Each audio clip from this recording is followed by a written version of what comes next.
So obviously my bite wasn't perfect before. So, and when you have perfect teeth in, now all of a sudden your bite's different. Yeah. And they got to make adjustments and tweak that. My jaws had been, like my face shape has changed since I got these teeth done for the better. Yeah. My jaws were sinking, and there was certain things about my face that happens with age. And like even skin that was sagging on my jaws and stuff is fixed now because my smile is in better place. You know what I mean? Yeah. It changes the way that I can like chew gum. Like everything is just, my whole entire face is different. It feels different. It feels different every day, and it's a better feeling. I'm more functional. Yeah. My jaws don't click. I don't have headaches. Like, dude, it's crazy. Yeah. The stuff that I just lived with that now is just gone, and I didn't even realize that it was a thing. So it changed my life, and I was extremely blessed and fortunate before this. So I can't imagine. Yeah. And it's crazy. I'm one of the few people that could imagine how big of a difference this would make for people, but I can't imagine. All I can do is say, I have a fraction of a feeling of how you feel. Yeah. And that's typical with all of our patients. If you think about it, if we go way back, we're taught different life skills, and oral health is one of those things that are taught to you twice a year. Mm-hmm. And what we have to do with most of our patients is reteach them oral health and give them an opportunity to take accountability, just like you said, to be able to take care of their own selves. And we do with a mindful eye, a watchful eye, we teach them, and we understand that there's a learning curve.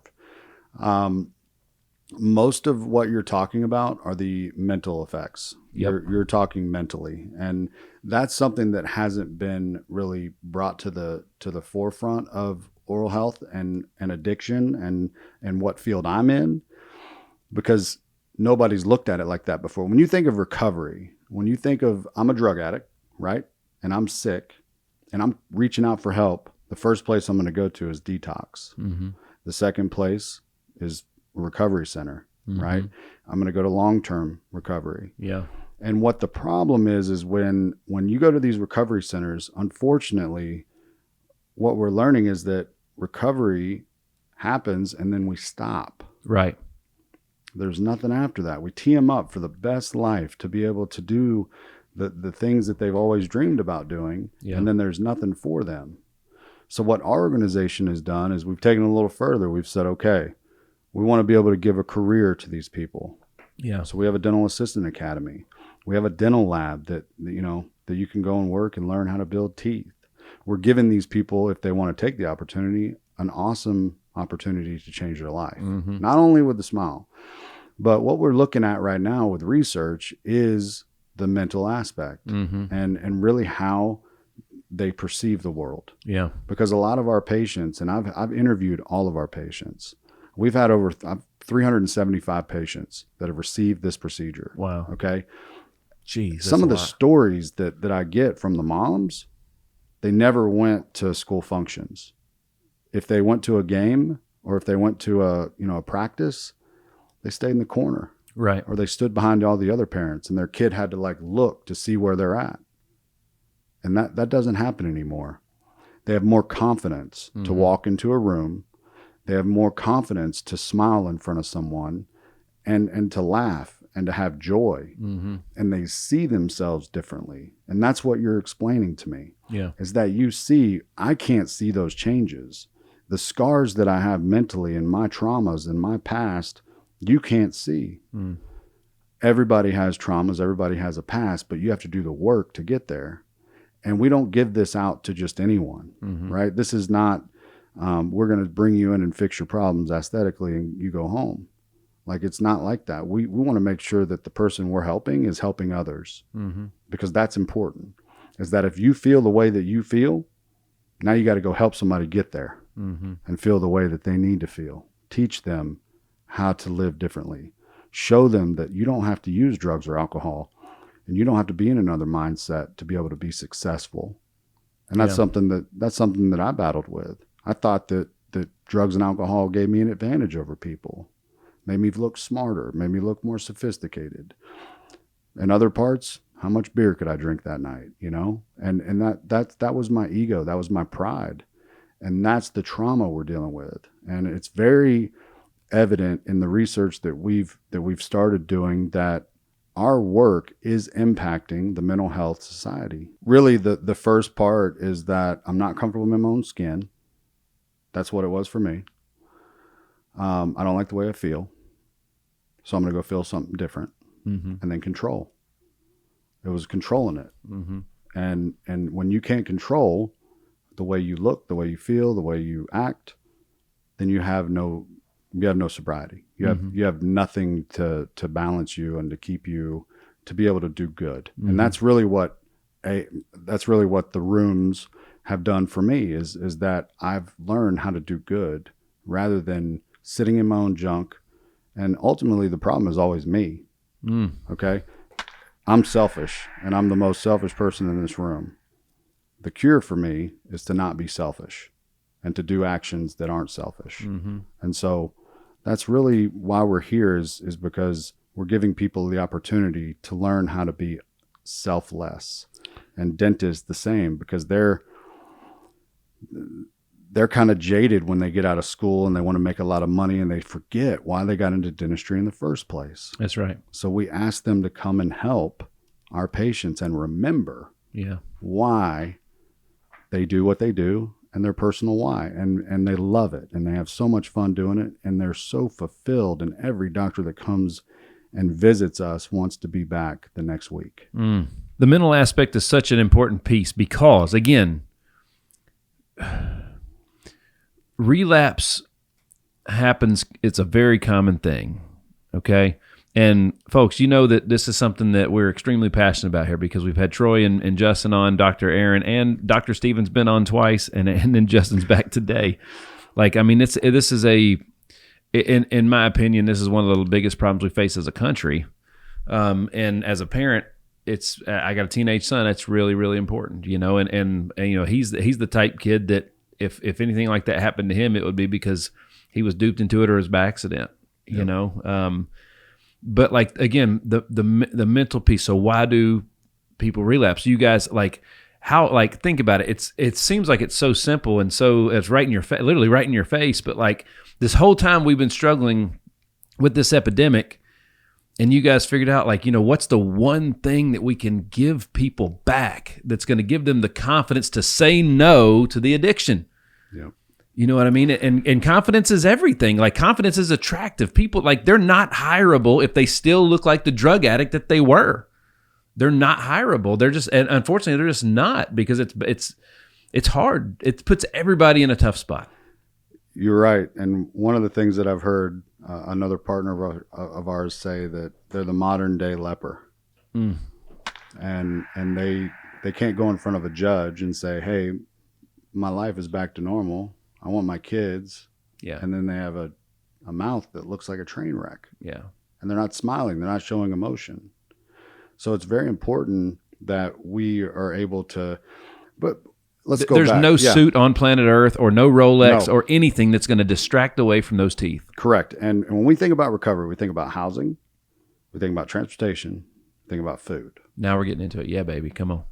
Now we're into smiles. Mm-hmm. We're into teeth. Mm-hmm. There's nothing else that I can think of, and Dr. Lloyd would agree, there's nothing else I can think of that's more important than a smile. Mm-hmm. Because that's going to get you everywhere. That's going to get you into a job interview. Mm-hmm. That's going to get you into, you know, maybe renting an apartment. Mm-hmm. You know, people have a perception and a stigma against recovery, and it's okay to be in recovery. I'm in recovery every day. We all are. That's right. And those four things are essential to a person getting their life back. And again, these people that I'm talking about are my people, and they've worked extremely hard to stay in a program, to be involved in meetings, to be able to be of service to the next person that's struggling. Okay. There are some of those that we say that, you know, they're not ready to hang out with the winners. All right. And we're helping the winners, right? Mm-hmm. We want the winners to succeed. Yeah. We want them to be able to have a job. And we've got partnerships with other nonprofits that I'm standing on the shoulders of that have started this thing way before me. We just found one another, and it's beautiful. Yeah. But on the mental aspect, I just think of myself. You know, if I'm missing a tooth right now, I'm probably not going to smile at you. That's right. probably going to be looking at myself in the mirror in the bathroom going, God, I don't want to go in there. My greatest fear was where my front 2 teeth had been broken off. They chipped all the time. Since I was 17 years old, they've been put back together countless times. Yep. And that was my greatest fear, was I'm in the middle of something important or out of town or whatever else, and I feel that crumble in my mouth. I'm like, oh my God, my front tooth, both of them. It was both of them. Yeah. And it's like, and that was like being gone. Every time we would vacation, that was always in the back of my mind. My teeth. It's because you don't have security, right? I didn't. And you were just living insecure and don't even realize it anymore. Yeah. It's crazy. Yeah, that's a part of trauma. That's traumatic to a brain. Yeah. And a lot of our patients do have, there's mental health. We don't know what comes first. Is it the alcohol or is it the mental health? Is it the drug or the mental health? Are they coping in certain ways? So, a lot of different people believe in different things, but I do believe that a program and staying close to a program and staying close to people that are living the way that you want to live and that you want to mirror, because you always say it, you want your top 5 friends are who you're going to end up being like. Yeah. That's right. Who you spend the most time with. Yeah. It really does define what your life looks like. And so we want to be able to empower, want to be able to educate, and want to be able to take care of those who are taking care of others. Dude, my mom always told me, because she, as a child, she had teeth problems. And she was always having to get something fixed, a crown or whatever else. And she used to always, like, I remember when my teeth got broken out right after my braces got off when they were perfect. I mean, she just cried. And it was so important to her. Mama cried. That's right. It was so important to her that I didn't struggle the way that emotionally she did. And so, I would say that she's probably as excited about my teeth as I am, It was something that just really...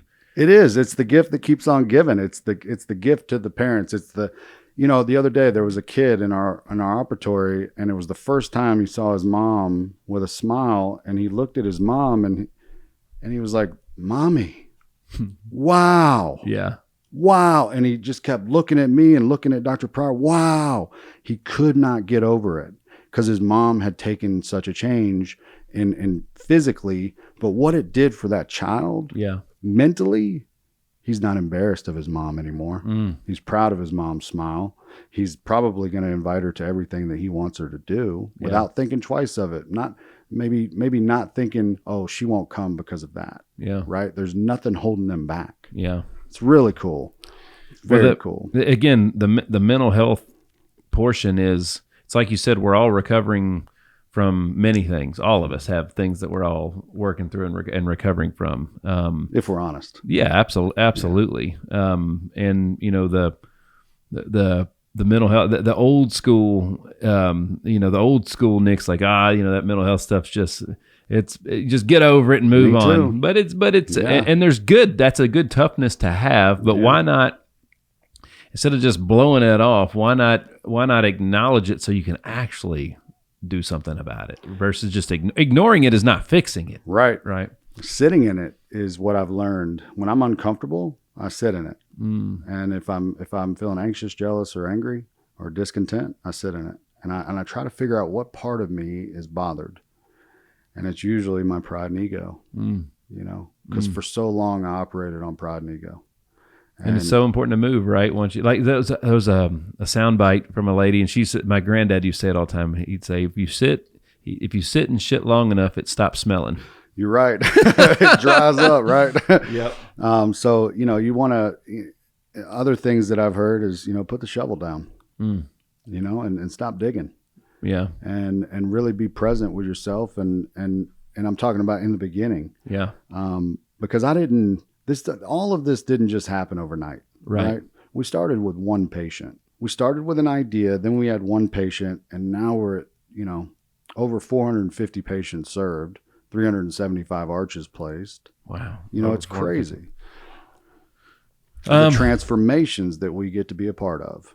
And that's what I'm mostly here for. Is I have the coolest job in the world, man. I get to go out and talk about things like this, and also I get to be a part of a journey. Yeah. And I get to see a person come in broken, alone, scared, not eating, unhealthy, and mentally really struggling, right? And we didn't even really see that in the beginning. But man, once I started seeing the experience and seeing their experience and watching it in third person and watching how everything changed, Yeah. especially through the recovery aspect, and then the people that they're recovering around, Yeah. they're giving them hope too. That's right. So it's incredible. Thanks for tuning in. Like and subscribe for more, and visit nickhyder.com.